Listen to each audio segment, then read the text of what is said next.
So what I always do before I have a class with a brand new student is I always check their student history on the platform to see what do other teachers have to say about this student? What is their personality like, aspects, just different aspects of themselves, of the student.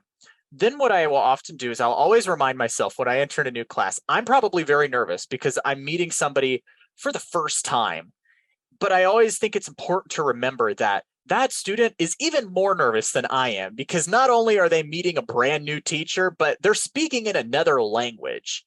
So that goes a long way. And just starting every class being very friendly, very warm and friendly.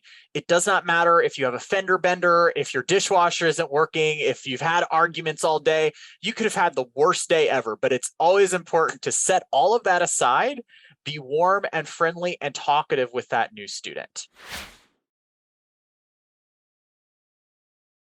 So there's a couple different things I keep an eye on before I ask a student, hey, would you like to have a class at the same time every week?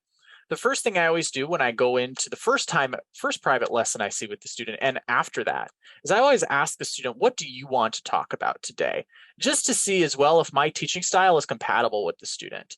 The other thing I always check on is at the beginning of every week, I always see who has booked my lesson. And after I see a familiar face, maybe booking my class for 2 weeks at various times, I'll often just say to the student, hey, would you like to have class at a set date and time every week?